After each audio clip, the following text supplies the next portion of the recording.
Hello everyone, what's going on? Today I'm here to do my review video for a couple books to a series that I recently started and fell in love with absolutely right away. I'm absolutely dying because there's a fourth book coming out and I just need it right now. Oh my god, I'm in love with everything about this series, the characters, the plot. Those books are Scarlet and Cress from the Lunar Chronicles series.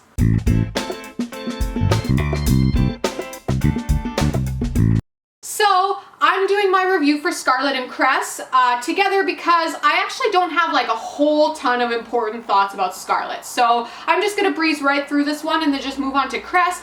I don't know if I really have a whole lot of important thoughts on this one either, but I have more things to babble about that I just loved about this book. If you guys don't know, Scarlet and Cress are part of the Lunar Chronicles series by Marissa Meyer. The first book in the series is called Cinder. These books are actually a retelling of different fairy tales. So the first one, Cinder, is about Cinderella. The second one, Scarlet, is about Little Red Riding Hood. And the third one, Cress, is a retelling, a very loose retelling of Rapunzel. And they are so creative. One of my favorite things about Marissa Meyer is the creativity with which she retells these classic stories.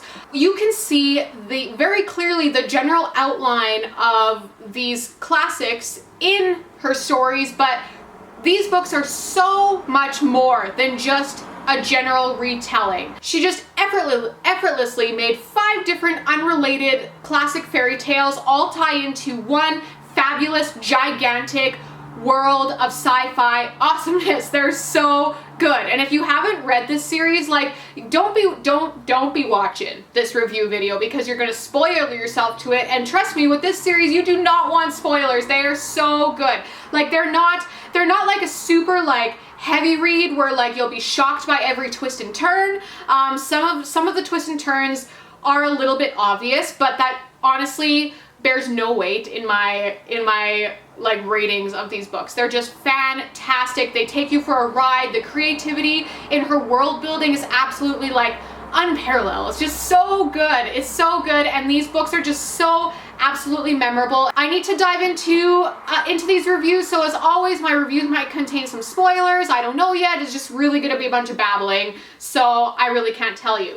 So, Scarlet, as I said, I don't really have a whole lot of things to say about Scarlet. It was a really good read overall, but there wasn't any moments where I was really finding myself just in love with the story in the same way that I was in love with Cinder and then Cress afterwards. I wasn't feeling the same highs as I was with this book. And I don't know what exactly it was. Maybe I just wasn't quite in love with the characters in the same way that I was in love with Cinder and Kai. I loved them and I loved their relationship. With Scarlet, I found it a little bit weird because Wolf isn't desirable to me at all. He's just a little bit too animalistic to me to find him attractive. This was just really over the top. Wolf is Wolf. He is a wolf and he does a lot of when he's on all fours howling at the moon, I'm just no. I was a little bit more disconnected from these characters than I was with Cinder and later on with Cress.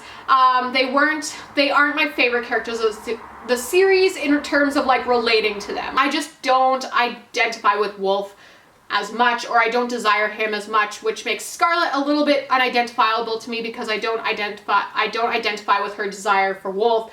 Yeah, I think that was mostly the problem. However, I do really like the character of Scarlet. I thought she was just a little firecracker. I really liked her. And that's one of the things I really like about these series is that all the characters are just so colorful and creative and different. We saw that more as we get into Cress. What I love about Marissa Meyer's writing is that all her characters are just so different from the other ones. Pretty much, if you're reading a chapter, you know whose voice you're reading out of. In saying that, I'm just gonna move on to Cress because Cress is just fresh in my mind and I'm just absolutely in love, and what I talk about in Cress will touch a little bit on Scarlet anyway. The continuity of the stories is just incredible. I just love where Marissa Meyer takes the story in every book. It takes it to a brand new place, but the same place all at the same time. It's clearly the same story, but it's so different. And it's just Oh, I love Marissa Meyer. I love you so much. The character I was most excited for in this book was Thorn. We saw him a little bit in Scarlet, and I was like meh about him. Like Thorn was like, he was like the typical like cocky guy who thinks that women love him. Like he was just the typical cocky womanizer, and so I was like meh, whatever. Like sometimes he says really funny, stupid things, but like to me as a character, I didn't cherish him. But in Cress, I was really happy to see his character developed a lot. So I was very happy to see the pairing of Rapunzel and Thorn, because I got a lot more perspective into Thorn as a character, and I really appreciated that because he went from being just like the once in a while funny but cocky womanizer to being like a person with feelings and ulterior motives. I officially cherished Thorn as a character, and I could not imagine the cast without him. And I really liked the development of him and Rapunzel together, because even at this point I'm like, what's going on with them? Like, are they going to be in love? Are they going to be together? Or like, is that going to be a thing?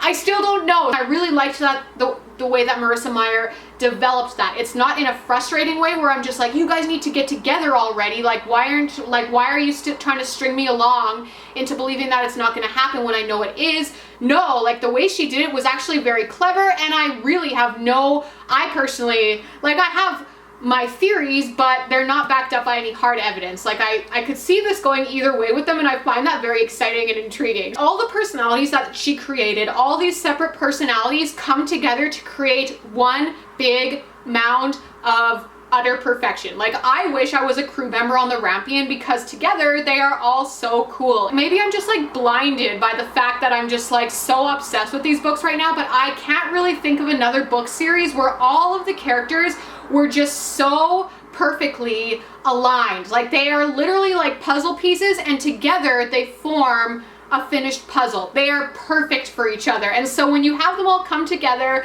the dialogue is always hilarious. It's perfect. Their personalities are shining through and clashing but blending at the same time. It is just utter writing euphoria. It is wonderful. In this book, I've been starting to get a little bit frustrated with Kai. Like I loved him in the first book so much. Like just like if you want, I don't have time to rant about that right now, I know. So if you want to know why I loved Kai so much in the first book, just go watch my Cinder review.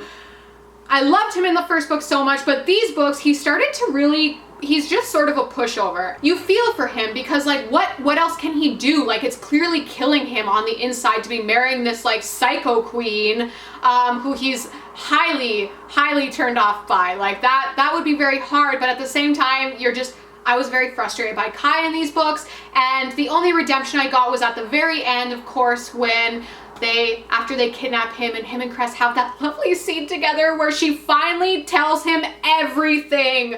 I've been waiting for 3 books for this, and it's finally happened. She has opened up to him and told him everything, and he accepts her, and they have this lovely kissing scene that I've been waiting for so long to finally happen, has happened, and that scene was just so utterly satisfying to me. So after like 2 books of Kai just being like a really annoying pushover, he finally gets a minuscule amount of redemption. And I know in winter, I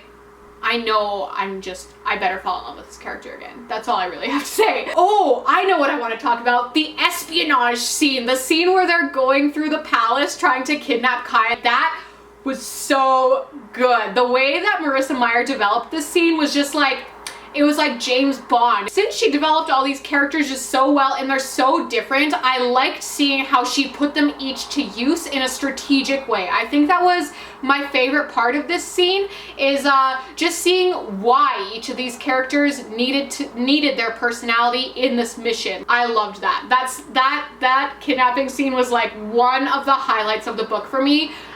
Like during that whole thing, I couldn't put it down. The moments when I had to go to work, I was like dying to get home to pick it up again. So good, so good. I'll give Scarlet a 4 out of 5 enjoyment stars, just because like I don't have a whole lot of complaints about it. It's just that I didn't love it as much as I love the other ones. Like I still loved it. 4 out of 5 is still like, I love this book. It just wasn't like, whoa, Cress and Cinder. Like Cress, I think I liked Cress even more than I liked Cinder, to be honest. I give this book a 5 out of 5. A very easy 5 out of 5. It's so good. I've never finished a book and then right away picked it back up and read it over again, but this was like, I feel like I almost want to do that with this book, and that's like a huge deal. I honestly don't have any critiques for it, and that's crazy. That is crazy. So 5 out of 5 for this. Let me know your thoughts about these in the comments below. Give me a shout out on Twitter. I'll put all my information below for you. Like, I just want to hear you guys' opinions on it, on these books, and just like, tell me how much you love them. Or if you must tell me how much you hated them, go ahead and tell me that too. That's all I really have to say about these books, and I have to go to work anyway, so we have to end it there. I have to cut myself off. I hope you guys are having a wonderful afternoon, and we will see you soon. Bye!